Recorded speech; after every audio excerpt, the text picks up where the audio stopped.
नर्मदे हर। नमस्कार दोस्तों, स्वागत है फिर से एक बार सिंपल मार्क के प्रश्नोत्तरी वीडियो के एक और एपिसोड में। और जैसे जैसे माँ नर्मदा की परिक्रमा के दिन नज़दीक आते जा रहे हैं, वैसे वैसे कमेंट बॉक्स में आपके प्रश्न भी बढ़ते जा रहे हैं और यथासंभव मैं सभी के प्रश्नों के जवाब देने का प्रयास कर रहा हूँ। तो शुरू करते हैं आज के प्रश्नोत्तरी वीडियो की। और आज के प्रश्नोत्तरी वीडियो में बहुत सारे प्रश्न एक जैसे हैं, जैसे कि श्री अमित सिंह जी ने पूछा है कि नर्मदे हर इस वर्ष आपकी बसी हुई परिक्रमा कब प्रारंभ होगी, जिससे आपकी वीडियो रोज आ सके। ठीक इसी प्रकार से एक दूसरा प्रश्न श्री नितिन जी का, और ये भी कह रहे हैं कि नर्मदे हर प्रभु आप आगे की परिक्रमा कब शुरू करने वाले हैं। और इसी के साथ अजय सिंह तोमर भी कह रहे हैं कि प्रभु आगे की यात्रा कब से प्रारंभ करेंगे और कहाँ से। तो देखिए, इन सभी प्रश्नों का एक ही जवाब है कि मैं आगे की परिक्रमा, मतलब कि हमने खेड़ी घाट से ब्रेक लिया था, मैंने और गणपत जी ने, और किन परिस्थितियों में लिया था वो लास्ट वाले वीडियो में आपको पता चल जाएगा।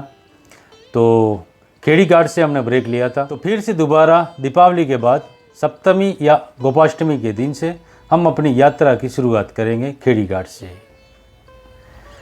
अगली कमेंट है श्री ओनली भक्ति, ऐसी इनकी आईडी का नाम है, और ये कह रहे नर्मदे हर राधे राधे प्रणाम। मैं पूछना चाहता हूँ कि आप परिक्रमा करोगे इस वर्ष, क्योंकि मैं इस वर्ष परिक्रमा को जा रहा हूँ। बहुत बहुत अभिनंदन आपको। और मेरा सामर्थ्य नहीं है तो कृपया करके बताएं कि खरसा, पूजा पाठ और कन्या पूजा में कितना पैसा लगता है, उस हिसाब से मैं अपनी तैयारी करूं। और एक बात नाव में कितना पैसा लगता है वो कृपया करके बताएं। धन्यवाद। नर्मदे राधे राधे। पहले तो आपको बहुत बहुत अभिनंदन कि आप इस वर्ष माँ नर्मदा की पतित पावनी परिक्रमा पे जा रहे हैं। और दूसरी बात, आपने बताया कि खर्चा कितना होता है। तो देखिए, जो पहली बार परिक्रमा में जाते हैं उनको ये संशय होता है, शंका होती है कि कितना खर्चा होगा, क्या होगा, किस प्रकार से होगा। तो खर्चे की ऐसी बात है कि खर्चा अपने पे होता है।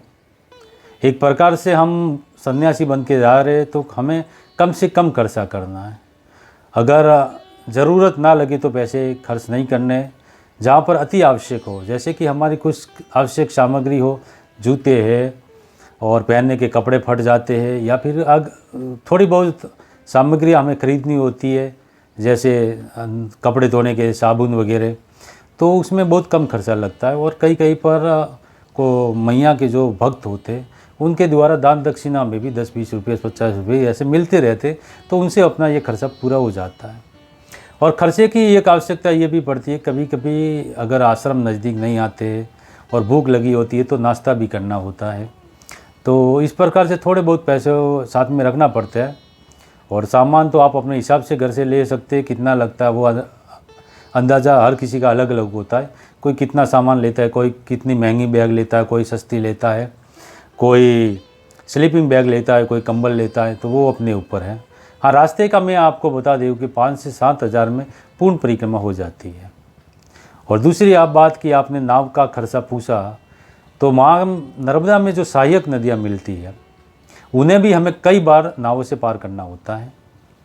तो उन उन नदियों को पार करने का चार्ज तो बहुत कम होता है। कहीं पर 20 रुपये, कहीं पर 30 रुपये, कहीं पर 50 रुपये होते हैं, और कहीं पर 10 रुपये में भी पार करवा देते हैं। तो ये तो इन छोटी नदियों को पार करने का।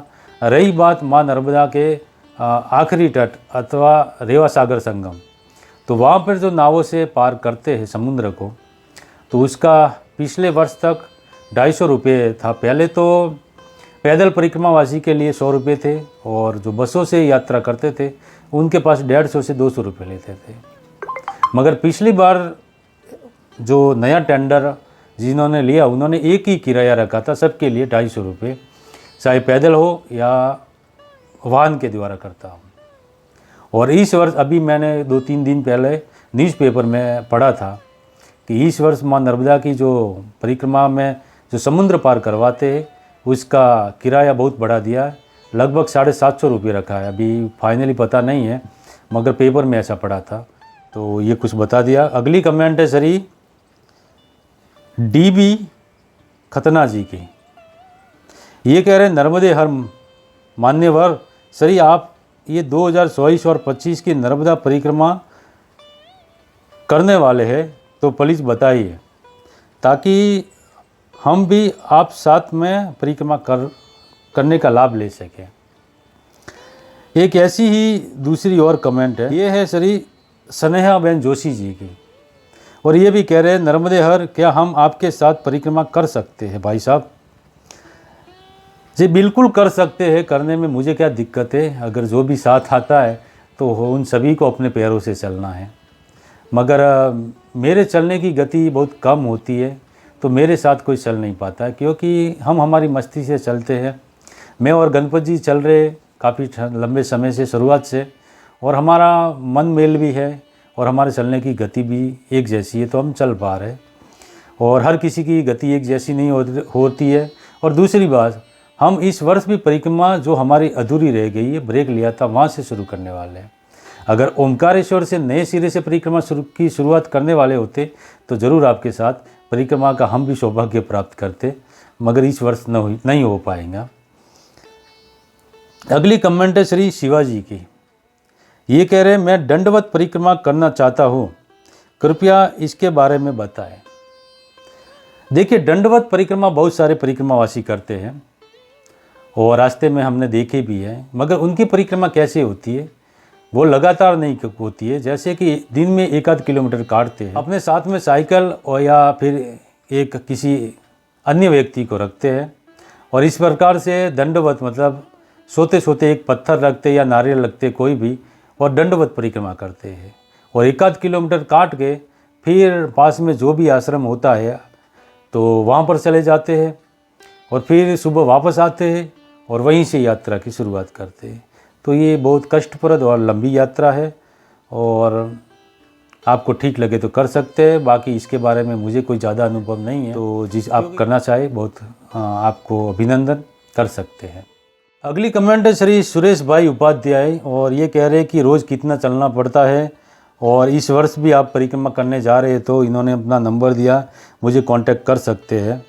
तो जैसे कि सुरेश भाई मैंने बता दिया कि इस वर्ष हम परिक्रमा पे तो जा रहे, मगर नए सिरे से शुरुआत नहीं करने वाले, हम रास्ते से खेड़ी घाट से करने वाले। तो आपका साथ में आना संभव नहीं होगा। और प्रतिदिन चलने की बात करते तो हम वीडियो में बताते रहते, हमारा चलना कोई तय नहीं है कि आज 20 चलेंगे, 25 चलेंगे, 10 चलेंगे। हम सुबह निकलते हैं और अपनी मर्ज़ी के अनुसार चलते हुए जहाँ भी मन करता है वहाँ पर रुक जाते हैं। वो किलोमीटर चाहे 500, 10 हो, 15 हो, 20 हो, 25 हो, मैक्सिमम अगर आप पूछना चाहे तो 20-25 किलोमीटर, और कम से कम का कोई निर्धारित नहीं है, 5 किलोमीटर, 10 किलोमीटर।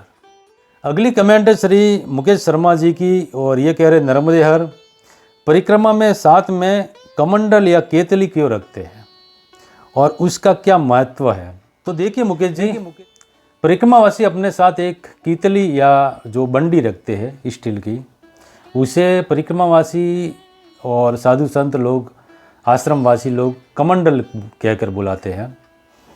और जिस प्रकार से साधु सन्यासी कमंडल रखते हैं, इसी प्रकार से बंडी को या उस कीतली को परिक्रमावासी कमंडल कहते हैं। और कमंडल की महत्व क्या है? तो देखिए, महत्व परिक्रमावासी के लिए कमंडल का क्या महत्व है, तो बहुत सारे लोग अलग अलग महत्व बताते, अपने अपने नियम, अपनी अपनी मर्जी के अनुरूप।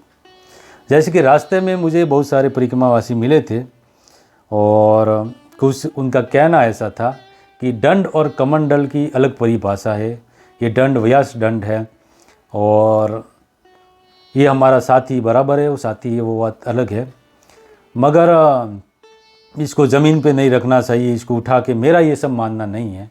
मैं सिर्फ इतना मानता, दंड इसलिए आवश्यक है, कहीं पर हमें चढ़ना होता तो सहारे के लिए भी, जैसे पहाड़ी विस्तार में सहारे के लिए दंड की आवश्यकता पड़ती है, कहीं पर नदियाँ पार करनी होती है तो भी दंड की ज़रूरत पड़ती है, और रास्ते में हम अकेले चढ़ते, कहीं पर बंदर या कुत्ते आदि अटैक कर दे या हमें डराए तो उनको डराने के लिए भी उसकी ज़रूरत पड़ती है, अपने संरक्षण के लिए।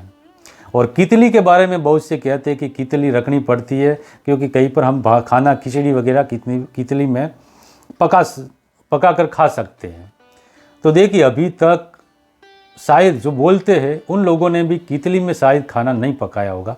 बहुत कम ऐसा अवसर होता है जब कितली में किसी को खिचड़ी पकानी होती है। और एक अगर पूरी परिक्रमा में 1-2 बार ऐसा अनुभव आ भी जाए तो उसके लिए मैं नहीं मानता कि कितली रखना जरूर आवश्यक है। क्योंकि पहले पूर्व में जब कोई हमारे लिए पानी भरने के लिए बोतल आदि जब नहीं थी तो परिक्रमावासी कितली रखते थे, कमंडल रखते थे। मगर अब तो वर्तमान में बोतल और रख सकते और बैग में बोतल आसानी से आ जाती है, तो हमारा एक हाथ भी खाली रहता है। तो अगर किसी को ठीक लगे तो ले जा सकते, मैं किसी को मना नहीं बोलता, मगर मैं नहीं रखता हूँ। और यही महत्व है मेरे हिसाब से। अब जिसको जैसा महत्व लगे अपने हिसाब से मन से महत्व बना सकते हैं। अगली कमेंट है श्री पवन कुमार जी की। ये कह रहे राठौड़ साहब, गणपत जी नर्मदे हर जीवन भर। आपने काफ़ी बार बताया है कि कुछ आश्रम वालों का व्यवहार रुका होता है, तो उन्होंने आश्रम क्यों खोल रखे हैं, कृपया बताएं। अब देखिए, ज़्यादातर तो मैंने किसी आश्रम के बारे में ऐसा नहीं बताया, मगर पिछली परिक्रमा में जब मैं नए सिरे से आया था तो देखिए एकदम से इंसान सामाजिक जीवन से दूसरे जीवन में, ये परिक्रमावासी का जीवन एक तरफ से बदल जाता है, सन्यासी जीवन, सादा जीवन, और दूसरों पर हम अपेक्षित होते हैं, तो बदलाव आता तो थोड़ा मन में दुख होता है। तो शायद उस परिक्रमा में मैंने किसी के बारे में अगर बताया हो, बोला होगा, मुझे याद नहीं है उतना, कि कुछ परिक्रमावासियों का रुक्ष व्यवहार होता है। और हो भी जाता है क्योंकि बहुत सारे परिक्रमावासी आते हैं तो उनकी व्यवस्था करनी होती है, तो उनके अपने अपने मापदंड होते, उस हिसाब से किसी किसी का मन खट्टा हो जाता है। अब क्यों खोले हैं वो तो सब वो जाने, सेवा के लिए ही खोले हैं किसी ने, सबकी अपनी अपनी दृष्टि है। और वर्तमान में मेरे मन में ऐसा कोई भाव नहीं है किसी परिक्रमा, किसी आश्रम के बारे में। हाँ, जो खिलाते हैं वो बड़े ही है, मगर हो सकता है इस बारे में कुछ कमेंट करना नहीं चाहता हूँ फिलहाल। अगली कमेंट है श्री सुरेंद्र प्रताप सिंह जी, और ये कह रहे नर्मदे महाराज जी, मैं नर्मदा परिक्रमा 3 दिसंबर 2022 से 21 मार्च 2023 तक परिक्रमा पूर्ण किया था। अमरकंटक से शुरू व पूर्ण भी अमरकंटक किया था। दोनों घुटनों में थोड़ा दिक्कत है, कुछ उपाय बताएं ताकि दोबारा मैं परिक्रमा कर सकूं। देखिए सुरेंद्र प्रताप सिंह जी, मैं वीडियो में कई बार बता दे चुका हूँ कि लोग जो शुरुआत में परिक्रमा उठाते और जल्दबाजी करते हैं, और वे अपनी यात्रा जल्दी से जल्दी पूर्ण करना चाहते हैं, और इसलिए बहुत तेज़ चलते हैं या ज़्यादा चलते हैं। और उसी हिसाब से, क्योंकि हमारे पैरों को चलने की आदत नहीं होती है, और पैरों के पंजों पर, घुटनों पर पूरे शरीर का वजन आता है, तो उनमें दर्द होना तय है। क्योंकि जो हमारे शरीर के पैरों के लिगामेंट होते, जो छोटी छोटी नसें होती है, कई बार ऐसा होता है कि वो डैमेज हो जाती है। और अगर हम जल्दी से, मतलब समय रहते उनको आराम दें, उनको रिलैक्स करें, तो ठीक हो जाती है। वरना बहुत से ऐसे परिक्रमावासी, पूर्व परिक्रमावासी मिले हैं हमें, जिनके लाइफ टाइम के लिए पैर खराब हो गए, मतलब चलने में दिक्कत रहती है। तो किसी परिक्रमावासी को ऐसा नहीं करना चाहिए। आराम से शुरुआत के जो 1-8 महीना है वो आराम से चलिए, बाद में अपनी गति बढ़ाते रहिए, तो कोई अपने शरीर को भी दिक्कत नहीं होगी। और आपके पैरों में अगर दिक्कत है तो आप कुछ डॉक्टर आदि को दिखाकर इलाज करवाइए, और यही कह सकता हूँ। और अगली कमेंट है श्री विवेक भाई जोशी जी की, और जोशी जी कह रहे नर्मदे हर वीरेंद्र जी, हम पहली बार ओमकारेश्वर से परिक्रमा उठाना चाहते हैं। हम हैदराबाद से हैं, कृपया करके मैया जी का परिक्रमा में आईडी कार्ड कहाँ से प्राप्त करना है, और आईडी कार्ड लेने का कितना समय लगता है। आपका हर वीडियो से संतुष्ट है। मैया जी का दर्शन भी सभी वीडियो से हमें 100% जानकारी मिल रहा है। ये हमें बहुत प्रेरणा मिल रही है, और सावधानियाँ भी। बहुत बहुत धन्यवाद, आपका भी बहुत बहुत धन्यवाद और बहुत बहुत अभिनंदन विवेक जी। जैसे कि आपने पूछा कि आईडी जो प्रमाण पत्र जिसे कहते हैं, तो पहले तो लोग किसी संस्था के द्वारा, यहाँ पर वहाँ पर जो पुजारी होते थे उनके द्वारा प्रमाण पत्र दिया जाता था। मगर वर्तमान में ऐसा है कि जैसे हम ओमकारेश्वर से उठाते तो आप गजानन आश्रम में जाते, तो जैसे ही आप एंट्री करते और वहाँ पे बताते कि मुझे माँ नर्मदा की पैदल परिक्रमा करनी है तो वहाँ वो रुकने के लिए आपके व्यवस्था करते थे, 3 दिन तक रुक सकते हैं। और वहीं से जो मैं बता देता जो लोग नहीं जानते, तो 2 वर्षों से जो सोने के लिए जो फॉर्म आता है वो वहाँ से निःशुल्क दिया जाता है, और वहाँ के ऑफिस से, कार्यालय से निःशुल्क आईडी कार्ड जो प्रमाण पत्र भी बना के दिया जाता है। तो बहुत आसानी से 2-3 मिनट में बन जाता है, और कहीं और से बनवाने की कोई आवश्यकता नहीं है, और ज़रूरत भी आज परिक्रमा मार्ग में बहुत कम उसकी पड़ती है। हो सकता है कहीं पर ज़रूरत पड़े तो वहाँ से बना के देते हैं, और उसके लिए सिर्फ आपको आपका आधार कार्ड आपके पास होना आवश्यक है। अगली कमेंट है श्री भूपेश मिश्रा जी की, और ये कह रहे वीरेंद्र भाई, नर्मदे हर परिक्रमा में यदि कभी खाना बनाना पड़े तो उसके लिए पात्र की व्यवस्था कैसे होती है? देखिए भूपेश जी, पात्र मतलब जो बर्तन के बारे में आप पूछ रहे हैं, तो जहाँ पर ज़्यादातर भोजन बना बनाया मिलता है, और कई कई पर बनाना भी पड़ता है, जैसी जहाँ की व्यवस्था उस हिसाब से होता है। तो जो बनवाने के लिए कहते हैं या मतलब सदाव्रत देते हमें सामान देते, वो लगभग बर्तन भी दे ही देते हैं। बहुत कम ऐसी जगह होती है जहाँ पर बर्तन देने से इनकार करते हैं, और हमें अब तक ऐसा कोई अनुभव नहीं रहा, तो लगभग बर्तन वहीं से मिल जाते हैं। अगली कमेंट है श्री राम दलवी जी की, और राम दलवी जी कह रहे हैं मेरे को भी परिक्रमा करना, मैं मुंबई से कैसे जाना है? और दूसरा इनका प्रश्न है, सिर्फ मेरे को परिक्रमा का कौन कौन सा आश्रम रहते हैं, किधर से शुरू करना होता है, वो मेरे को भेजो ना। तो देखिए दलवी जी, पहली बात, मुंबई से आओ या दिल्ली से आओ, गुजरात से आओ, महाराष्ट्र के किसी भी कोने से आओ, मतलब पूरे भारतवर्ष के किसी भी कोने से आओ, अगर ओमकारेश्वर से आपको परिक्रमा करनी है तो नज़दीकी रेलवे स्टेशन इंदौर या खंडवा है। अगर इंदौर आते तो इंदौर से रेलवे स्टेशन के पास ही बस डिपो है, और वहाँ से बहुत सारी ओमकारेश्वर जाने के लिए बसें मिल जाती हैं, जो 2 या 2.5 घंटे में आपको ओमकारेश्वर पहुँचा देती है। ये जानकारी और दूसरी जानकारी आप मेरे वीडियो शुरुआत से देख लीजिए, आपको हर छोटी से छोटी जानकारी उपलब्ध हो जाएंगे। अगला प्रश्न है श्री दुर्गेश जी का, ये कह रहे पैदल परिक्रमा में कौन कौन से गांव तहसील आते हैं? दूसरा इनका प्रश्न है, हमको नर्मदा परिक्रमा करनी है, रास्ते में कौन से गांव शहर मिलेंगे, क्या आप बता सकते हैं जहां खाने के लिए फ्रूट और ज़रूरत की सारी चीज़ें मिल सकें? देखिए दुर्गेश जी, जैसे कि मैं वीडियो में हर कुछ बताता है, फिर भी बता देता हूँ आपको। अभी आपने पूछा कि कौन कौन से गांव आते हैं, तो पूरी परिक्रमा लगभग 3500 किलोमीटर की है, या 3300 किलोमीटर या 3000 किलोमीटर के आसपास है। तो 3000 किलोमीटर में बहुत सारे गांव आते हैं। अगर 2 किलोमीटर पर भी एक गांव हम बताए तो 1500 गांव आते, तो उन सभी गांवों के नाम कैसे बता पाएंगे? फिर भी बहुत सारी तहसीलें आती है, बहुत सारी बड़े नगर आते हैं, तो आपको जितने भी फ्रूट खरीदने हैं, कुछ आवश्यक सामग्री खरीदने हैं, आसानी से मिल जाएंगी। ऐसी बात भी नहीं है कि माँ नर्मदा की पूर्ण परिक्रमा जंगल के और पहाड़ों के बीच में से ही जाती है, और अगर जंगल पहाड़ भी आते तो वहाँ पर छोटी बड़ी सामान्य दुकानें आती है, वहाँ से आप आवश्यक सामग्री या दवा जो भी खाने पीने की चीज़ें खरीद सकते हैं। तो ये तो कुछ प्रश्न थे जो हमारे YouTube पर कमेंट बॉक्स में पूछे गए, और बहुत सारे प्रश्न हमें व्हाट्सएप पर पूछे गए, और किसी आपके जो हमारे मित्र हैं उन्होंने कॉल करके भी पूछा कि पिछले वीडियो में मैंने एक वीडियो में बताया था कि सभी को कम से कम आधे घंटे के लिए रोज़ाना ध्यान करना चाहिए। तो ध्यान से हमारी बुद्धि तीक्ष्ण होती है, विवेक हमारा शुद्ध होता है, तो हमें आसानी से सारी हमारी समस्याओं की समाधान मिल जाता है, ऐसा कुछ कहा था। तो उन लोगों का कहना है कि पहली बात तो ध्यान किसका करें, कैसे करें, और ध्यान से होता क्या है, मतलब ये सामान्य एक जैसे सभी के प्रश्न थे। तो आज इस वीडियो के माध्यम से कुछ बताना चाहूँगा। जैसे अध्यात्म बहुत विशाल है और बहुत संक्षिप्त भी है, और विशाल इतना है कि उसके बारे में जितना बताओ उतना कम है।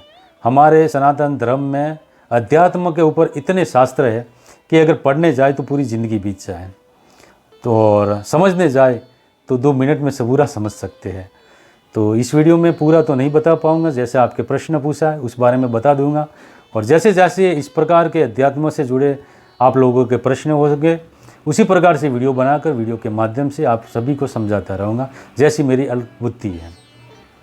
जैसा कि आपका प्रश्न है कि सबसे पहले तो ध्यान किसका करें और कैसे करें, तो उसमें बता देता हूँ। सबसे पहले कि ध्यान किसका करें, मतलब तो ज़रूरी नहीं है कि ध्यान किसी भगवान का करें। हाँ, शुरुआत के दौर में अच्छा है, एकाग्रता के लिए आप अपने किसी भी इष्ट का ध्यान कर सकते हैं, उसके स्वरूप का ध्यान कर सकते हैं, उनके मनो ही मन नाम स्मरण करके आप ध्यान में एकाग्र हो सकते हैं।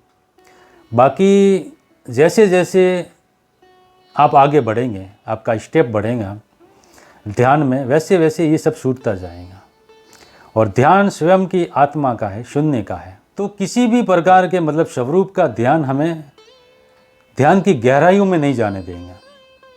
जैसे कि एक दृष्टांत है, स्वामी रामकृष्ण परमहंस जब ध्यान में बैठे थे और उनके पास उनके गुरु थे तोतापुरी महाराज, तो श्री रामकृष्ण परमहंस जी का ध्यान नहीं लग रहा था। तो श्री रामकृष्ण परमहंस जी का कहना था कि जब भी मैं ध्यान में बैठता हूँ मेरे सामने सिर्फ माँ काली का ही स्वरूप दिखाई देता है।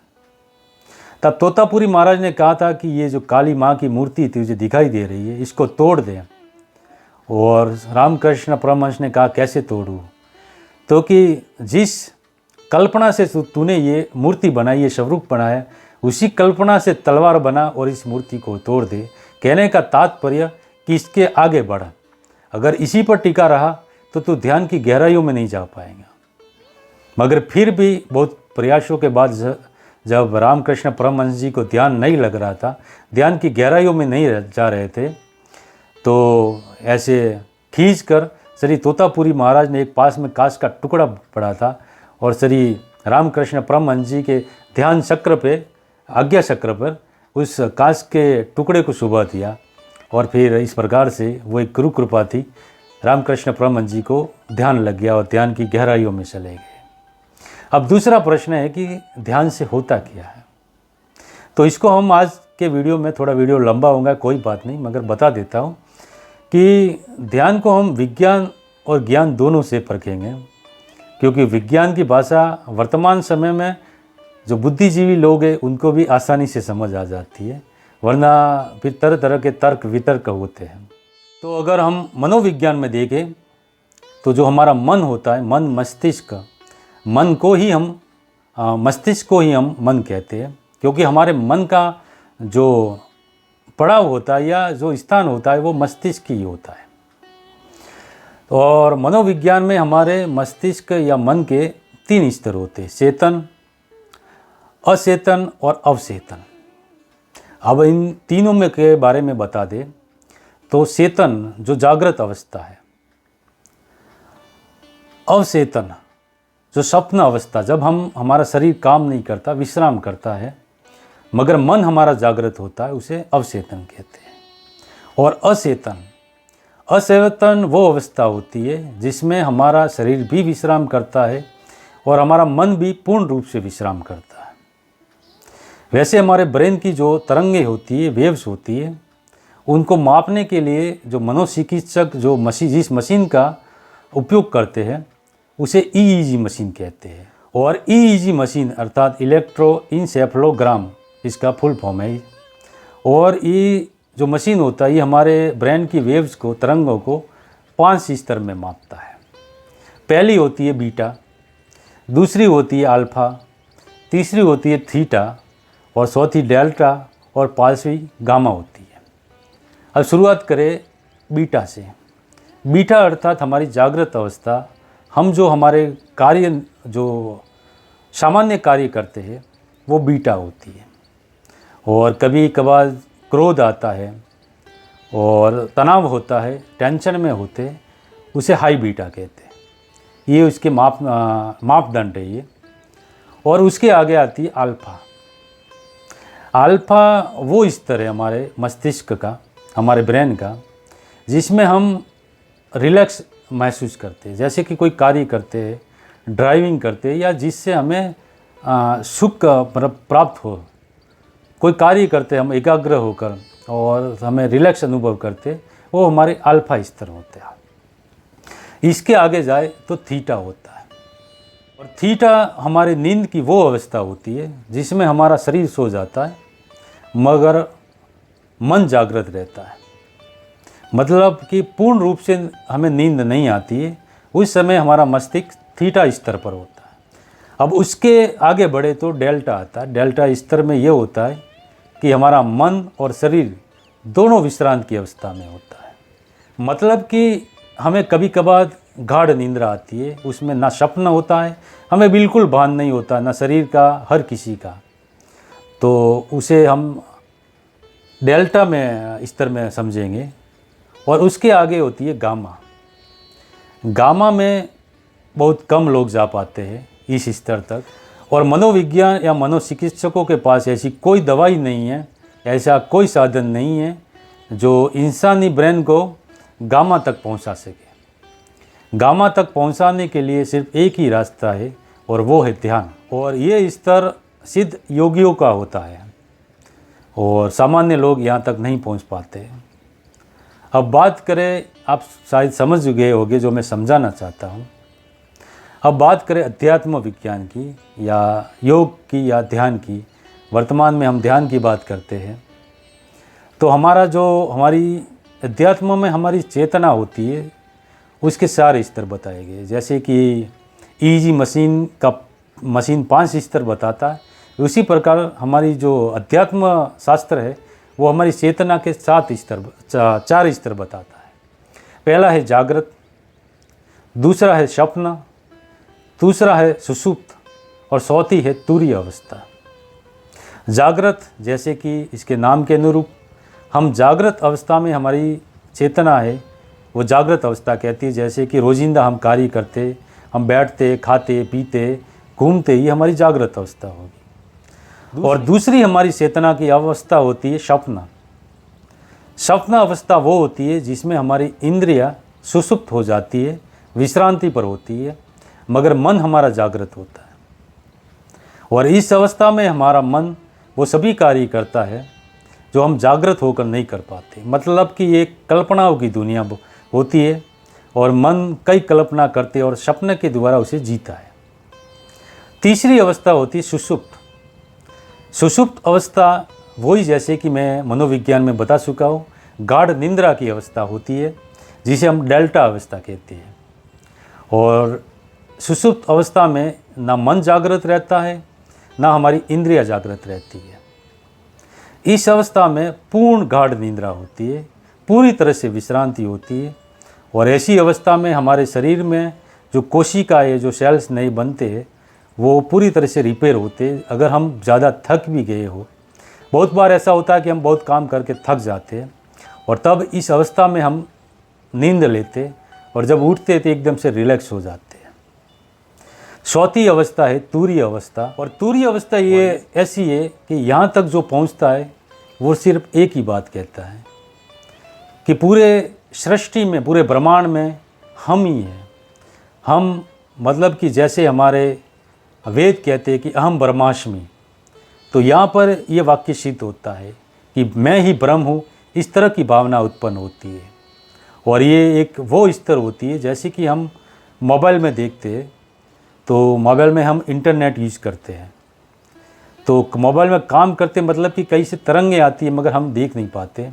इसी प्रकार से इस ब्रह्मांड में कई तरंगें, पॉजिटिव नेगेटिव तरंगें घूमती रहती है हमारे आसपास। और इस अवस्था में हम उन सभी तरंगों से एकाकार कर सकते हैं, सभी से संपर्क कर सकते हैं। और इसीलिए इस अवस्था में पहुँचे हुए जो योगी होते हैं, वो कोई भी कार्य उनके लिए चमत्कार नहीं होता, हमारे लिए, आम जनों के लिए चमत्कार होता है। और वो लोग आसानी से किसी को भी कोई लाइलाज बीमारी का इलाज भी कर सकते हैं, कुछ भी कर सकते हैं, समर्थ होते हैं, क्योंकि जो पॉजिटिव एनर्जी, जो तरंगें यहाँ पर घूमती रहती है, उनके साथ उनका एकाकार हो जाता है। और इसी अवस्था में बहुत लंबे समय पर रहने से स्वयं जीव शिव हो जाता है। और इस अवस्था तक पहुँचे कैसे? तो देखिए, रोज़ाना हम जब ध्यान करते हैं तो धीरे धीरे हमारा अभ्यास बढ़ता जाता है, तो हम जागृत से स्वप्न और स्वप्न से सुषुप्त में जाते हैं। और सुषुप्ति अवस्था का अभ्यास जब लंबे समय तक होते हैं तो एक दिन हम तुरीय अवस्था में पहुंच जाते हैं, और यही सब आखिरी मुकाम है। तो ये था कुछ ध्यान का विज्ञान जो मैंने अपने अनुभव के हिसाब से बताया आपको, अपनी जानकारी के हिसाब से। आगे भी इसी प्रकार के आपके प्रश्न आएंगे तो जवाब देने का प्रयत्न करूंगा। इसी के साथ आज के वीडियो को विराम देते हैं। मिलते हैं नेक्स्ट वीडियो में, तब तक के लिए धन्यवाद। नर्मदे हर।